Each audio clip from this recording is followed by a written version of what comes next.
Higuesteros y higuesteras, continuamos con nuestra acostumbrada conversación, no solamente para los higuesteros y higuesteras, sino todos aquellos simpatizantes que les agrade saber en lo que está relacionado con la historia de Higueste, nuestra antigua historia, la antigua y la presente.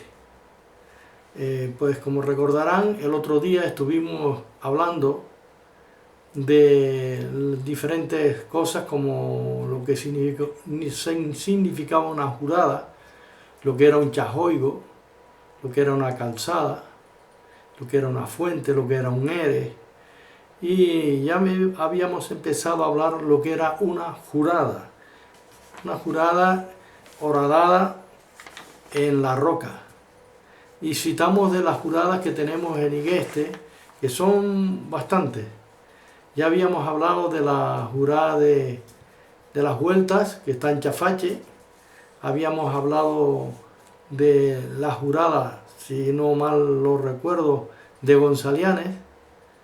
Y también habíamos hablado de alguna que otra, pero esta tarde vamos a ir precisando las diferentes juradas.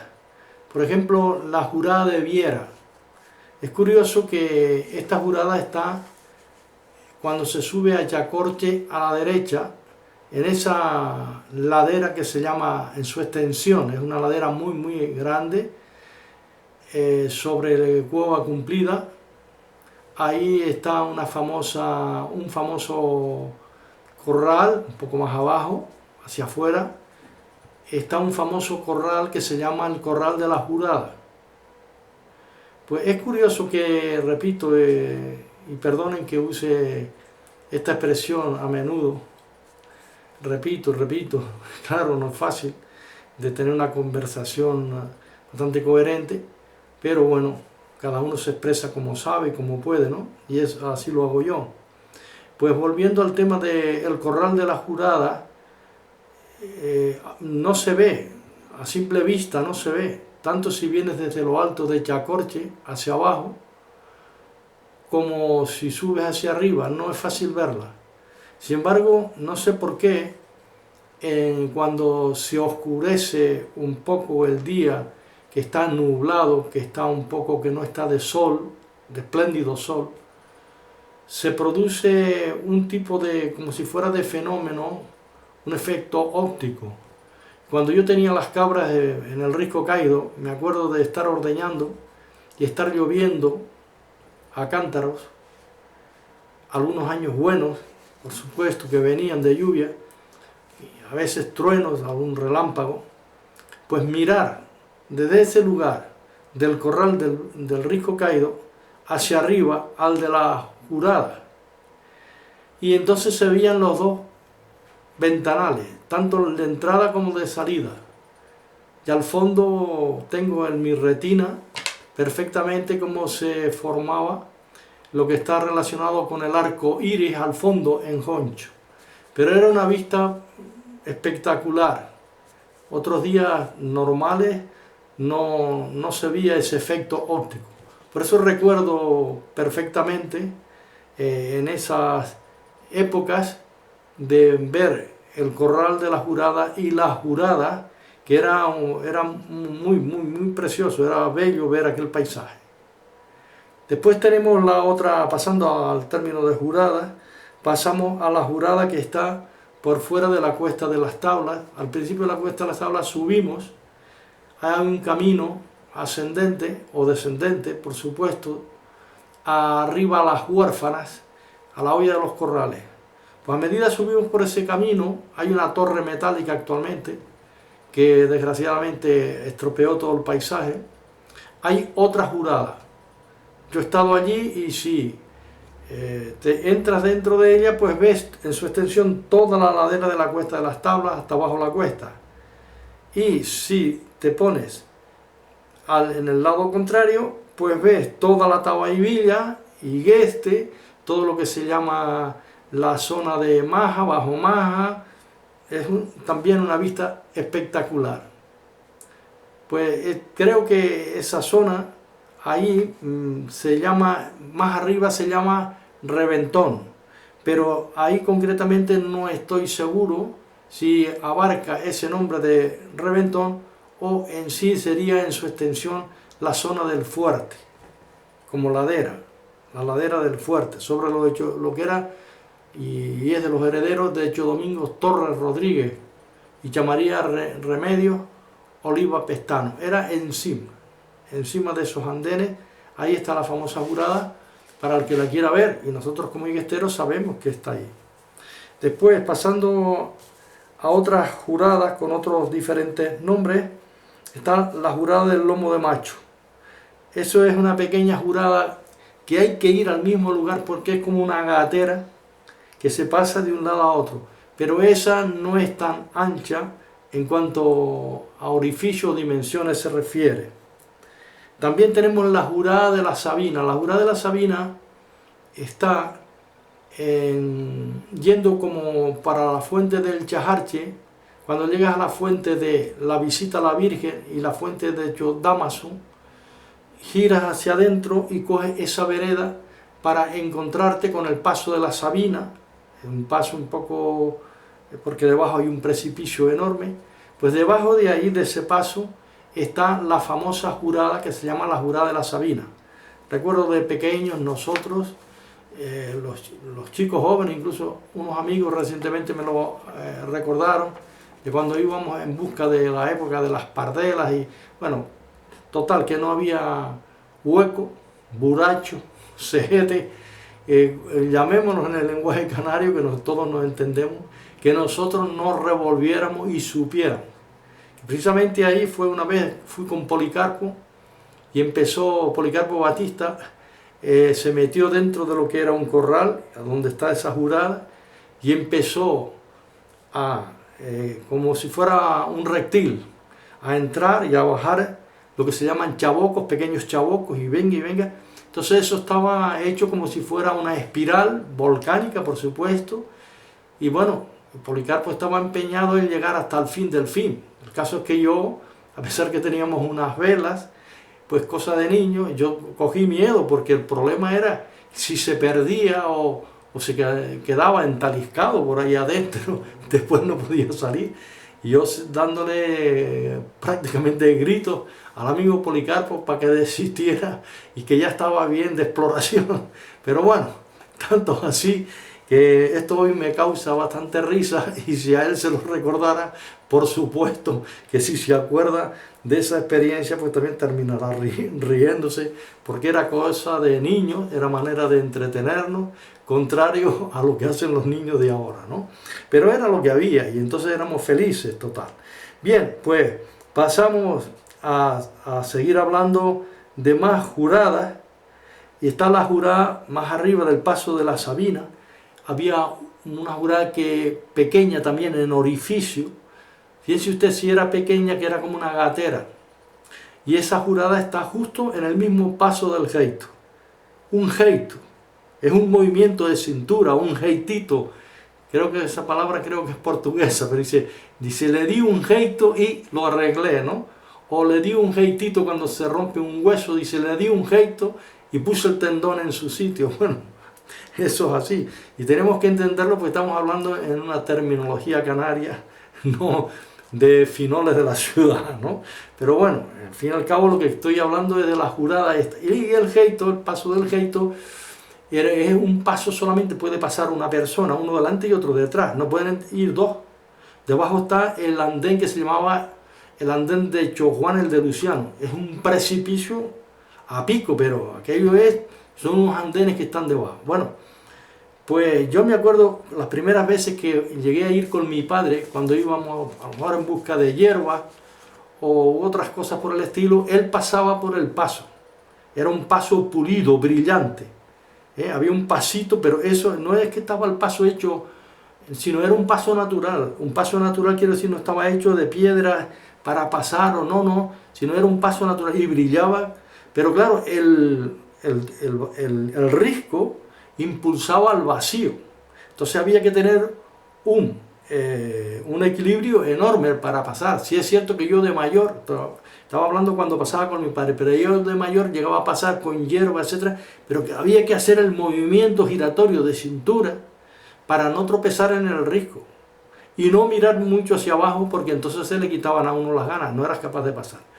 Bueno, pues volviendo a ese tipo de gatera, pasaba un perro que nosotros teníamos que llamaban el ventarrón. Era un perrito lanudo de color negro, parece que lo estoy viendo, precioso, muy cariñoso. Entonces, fíjense ustedes si el tema de ese paso del leito no era nada bueno, que el mismo perro entendía que aquello era peligroso y en vez de pasar atrás del dueño, que en este caso era mi padre, se metía por el orificio y pasaba al otro lado para encontrarse ya con mi padre que había pasado el paso. ¿Qué hacía yo? Pues lo mismo, haciendo lo que hacía el perro. Como yo era pequeño en ese entonces, pues pasaba por la gatera, por ese paso que era el tubo volcánico, pero no era profundo, sino un poco así, dijéramos, no, como de medio metro o un metro de pasadizo, pues pasaba yo por allí también. Todo esto, claro, me quedó en la memoria y lo conozco, es como si lo estuviera viendo. Hoy, desgraciadamente, para pasar por el paso de la Sabina y pasar por todo esto, tendría que hacerlo con una pequeña lanza y con cuidado, porque ya los huesos no responden y los músculos ya no responden lo mismo. Pero sí es cierto que esa jurada existe y seguirá existiendo, tanto esa, la del paso del leito, como también la de detrás, no a mucha distancia de la jurada de la Sabina, de la experiencia de Policarpo, las Pardelas, etcétera, del cual he hablado. Pues también hablé, ya en parte, ya casi las he hablado todas, pero hay una que no quiero que se pase por alto. En las casitas hay una jurada, pero no es que uno pase holgadamente, no, sino mirando desde adentro de la ladera, o el pie de la ladera, uno ve el orificio que da allá a la cueva que se llama la cueva de la Media Luna, o lo que es las Chajoras. Y en una investigación, dijéramos un trabajo de campo que hice con Archinife, pasamos por un lugar donde alguien me había dicho que había habido en su día un enterramiento, que encontraron un ajuar funerario con vasijas y punzones y agujas de hueso, etc. Bueno, todo esto me llamó la curiosidad y fui. Hicimos un trabajo en las casitas y es verdad que todos esos lugares huecos fueron aprovechados para después corrales caprinos. Pero eso era ya unas generaciones después de la guanchinesca. Pues donde está esa jurada hay una cantera, quiero que se sepa. Hay una cantera de piedras porosas. Y ahí en esas piedras, ahí en esos lugares se sacaban las piedras de molino. Y digo esto porque en ese lugar de enterramiento estaba taponado con piedras y había una piedra de molino. Ojo, había una piedra de molino, pero se había roto. Le habían hecho el orificio en el centro y se ve que el tallador, un guanche, por alguna causa se le rompió. Se abrió. Entonces estaba la piedra, en su totalidad no estaba confeccionada, pero ya la habían confeccionado en parte de acuerdo a las herramientas que ellos en su época usaban, y el orificio sí estaba hecho el primero, que es donde, claro, como ustedes saben, una piedra de base y la otra para dar vuelta, bien con el palo, o bien dejaban unas marcas y las giraban con la mano, con los dedos, ¿no? Pues eso está allí todavía y que servía esa piedra junto con las otras que reclutaron de los lugares del entorno, servía de taponamiento a ese lugar de enterramiento. Y que ese lugar de enterramiento, desgraciadamente, pues hicieron unas excavaciones, bueno, hicieron lo de siempre, una profanación, dijeron, hablando castellanamente hablando, o en guanche hablando, o hablando en terminología de canario o de campo, que de cualquier expresión eso fue un verdadero desastre por los años 1970 para con todo el patrimonio que teníamos nosotros. Y eso fue completamente destrozado por la ignorancia, porque cuando no se lee, cuando no se escucha a los mayores, ese es el verdadero problema.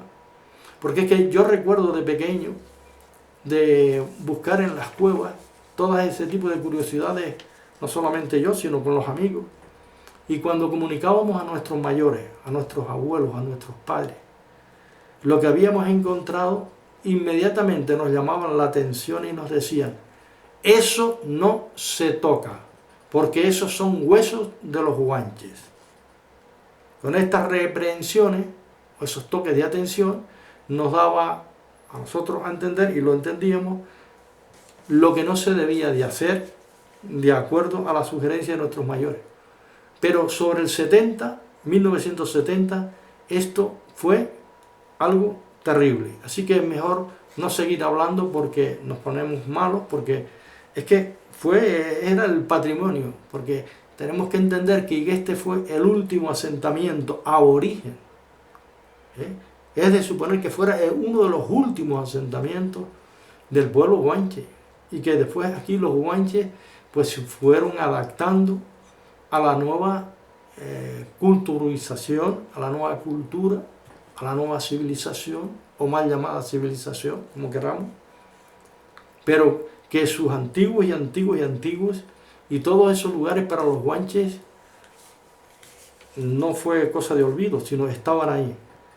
Y ya después, con los tiempos de los tiempos, pues da lugar a estas cosas mencionadas. Y repito, que cuando no se lee o cuando no se escucha a los mayores y cuando no somos respetuosos con nuestro patrimonio, mal lo tenemos culturalmente hablando, o bien culturalmente o dentro de lo que es la civilización.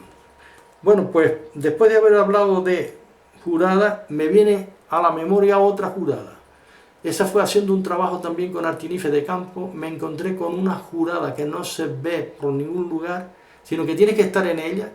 Y cuando llegué a la cueva, era una jurada. Y eso está en los óiganos. Venía yo de la punta de Chirisaña hacia arriba, y explorando unas cuevas me encuentro con una jurada. Aquella sí que es grandísima, alta. Puedo caminar yo para allá y para acá y no tropiezo con la cabeza, o cualquier persona. Tiene que ser bastante alta para tropezar, y creo que aún no. Si no mide 3 metros, pues creo que sí, mide 3 metros o más. Bueno, pues ahí me encontré, claro, al pasar una ventana para las cuevas de los óiganos, y en su extensión para todo fuera Añaco, La Piterita, para toda la costa higuestera, mientras que cuando me giro veo todo lo que se llama la punta de Chirisaña, punta de Aroa, todo lo es Archaco, las costas de Huimar, y allí pues cogí Artinife. Los otros miembros estaban por la otra zona, y entonces allí ya eran como las 2 de la tarde. Me quité la mochila, apoyé la lanza en el risco, en la misma jurada, y de la mochila saqué las viandas para tomar, creo que agua o en fin, algo así, llevaba, o un refresco, no recuerdo ahora mismo, y bueno, y comí. Entonces Artinife me habían dicho que ellos iban a descansar un poco, que estaban enfrente en otras cuevas. Yo lo que hice fue allí mismo, pues en la misma jurada había una zona basáltica, y allí a descansar las espaldas porque prácticamente, y las piernas, porque estaba bastante cansado. Bueno, pues esto es en lo que está relacionado con juradas. Son muchísimas, habrá alguna otra en este que se me queda, pero creo que están más o menos dichas todas. Recuerden la del agujero, esa es la más cerca y la más cercana, para si alguien por curiosidad quiere saber lo que es una jurada. Allí está al lado del terreno de la lucha, al lado del polideportivo, que llamábamos siempre el agujero. Repito, hablando agujero de aguja, pero nosotros decimos agujero, y es correcto. Y como decían los antiguos, no hay palabra maldicha, sino mal comprendida. Porque claro, antiguamente se decía, hoy se dice usted para tratar a otra persona, especialmente si es mayor. Antes se decía usted, o algo similar en expresiones. Dice, nosotros nos reíamos mucho. Y otras decían, nosotras nos reíamos mucho. Bueno, cualquier expresión es correcta, solo que han cambiado los tiempos. Así que por buen camino vamos y por buena pista vamos. Continuamos adelante y pasamos y dejamos lo que estaba relacionado con las juradas. Y ahora hablamos sobre lo que dije en su momento, lo que se llamaba una meseta. Mesetas en Igueste, debido a la orografía, sabemos que comparado a la península, más bien todos son picachos, es diferente. Pero bueno, si hablamos de mesetas, podemos decir que la mesa es una buena meseta. ¿Quién dice que no? O la olla de los corrales también es una tierra, una meseta. O cuando hablamos de Chaura, la parte alta arriba, donde se lambraban las arvejas, y eso era muy productible, pasando del lomo del bucio, del llano del bucio, del otro bucio, entre Igueste y las tierras de Barrancondo, las tierras de Igueste y las tierras de Barrancondo, separado por el barranco de Arepo. Ahí está lo que se llama Chaura. Bueno, pues hablamos de esas mesetas, lugares más planos, más llanos, de tierra mejor, de más producción, cuando se labraba, etcétera, porque no había tanto roca. Bueno, pues en la mesa ya he hablado de Chaura, de la olla de los corrales, y más o menos si vamos en la costa, en el delta, pues son más mesetas, pero que, bueno, con sus ondulaciones por los barrancos y también por las barranqueras o por las vaguadas, esa es la expresión, también que es válido. No hay muchas en Igueste, pero sí las hay. Luego pasamos a hablar de roque. Un roque, la mayoría conocemos que lo que es un roque, decimos los roques de Anaga, los roques de Fania, a lo mejor un peñasco grandísimo en el mar, como un islote, y ahí el mar, batalla, etc. Es un roque. Pero nosotros aquí en Igueste tenemos un roque como topónimo, que es la montaña que lleva dicho nombre hasta hoy, el Roque. También hay otra que dicen el Roque de Cocina, porque son lugares altos, de picachos, de crestas. Bueno, pues el Roque es también de una montaña con una ladera y con unas crestas impresionantes. Lugares que fueron de muchos viñedos, de muchos frutales, y que hoy los pinos, desgraciadamente, son los dueños en posesión de toda esa tierrita nuestra que nuestros antiguos nos dejaron y que tanto a ellos les costaron poderla comprar, roturar, y entendiendo que de ahí incluso vivieron sacando el producto de la tierra, en la cual no era fácil. Hoy, en nuestra vida más cómoda, diferente, también tenemos todo en nuestra contra: los pinos, la corona forestal que baja, las lluvias que no vienen. Los trabajos hoy en día son mejores. Sabemos también que aquellos tiempos eran tiempos muy duros, pero era lo que había. Entonces hemos cambiado, por decirlo así, de sociedad. Hemos cambiado tanto que ahora pues vivimos una vida más cómoda. Y yo no digo que sea mejor o peor. Lo que sí está claro que ellos se adaptaron a sus circunstancias, a la época que les tocó vivir, y nosotros también nos adaptamos a nuestras circunstancias en la época que nos tocó vivir. Bueno, pues pasando de roque, hablamos de rocadal. Un rocadal es cuando hay unos desprendimientos de piedras y de material que componen una montaña, bien sea de piedras, escombros, etc. Esos son rocadales. ¿Quién no conoce el Risco Caído, donde hablé antes del corral? Pues allí se han desprendido, para aquel que vaya al campito, pues se han desprendido unas rocas impresionantes. Después eso fue reutilizado, que eran las antiguas cuevas del Hospital de los Guanches. Pero al ser reutilizadas se hicieron corrales, hay 2 corrales, y luego también hay una cantidad enorme de rocas desprendidas de la cueva, en la cual se ve que en otros tiempos aquello fue diferente.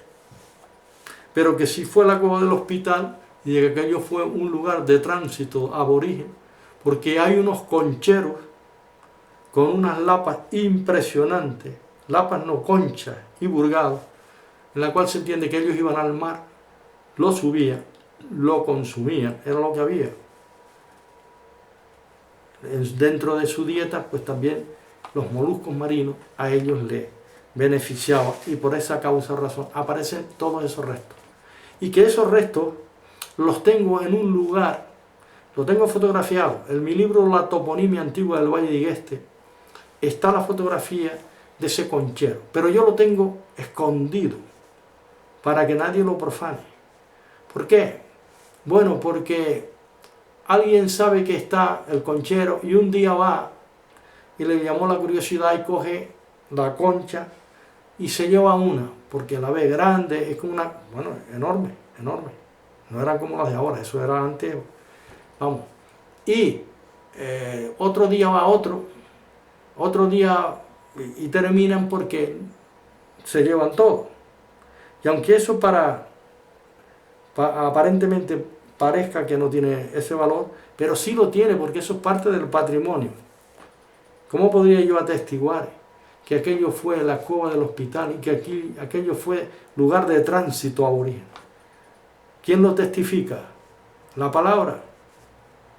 No, lo testifica los hallazgos que podamos encontrar. Y dentro de esos hallazgos, repito, están esos burgados enormes, pero de grandes, y esas conchas de la paz, que ahí están conservadas para futuras generaciones, porque ellas son las que dan el testimonio de la historia.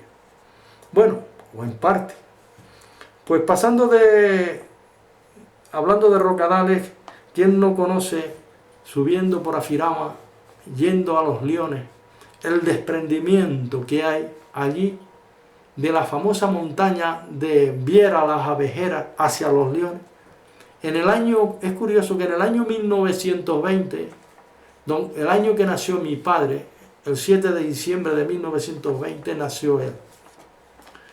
Y decía mi abuelo Lorenzo, decían sus padres, decían sus vecinos, que el mes de febrero de 1920 estuvo lloviendo todo un mes en la zona nuestra de Igueste, y que debido a esa cantidad de agua de hoy, mañana, pasado, etc., o sea, llegó al punto que abrió la montaña y el bancal abrió la montaña, se abrió y vino hacia adentro. De ahí parte la historia de lo relacionado con esa montaña y ese rocadal existente en Los Leones, en el barranco de Afirama. Pues bien, apreciados amigos, continuaremos en otro momento la acostumbrada charla. Espero de poder ir descifrando de una manera pues más o menos razonable lo que yo recuerde, lo que yo he escrito, que lo tengo escrito, y que ahora lo que trato es de memorizar, porque escrito siempre queda, es fundamental, hombre, puntos, comas, etcétera, y tal, más detalle y tal, y que aquí lo estoy haciendo un poco de memoria como repaso a lo que he escrito. Pues nada, que pasen una buena tarde.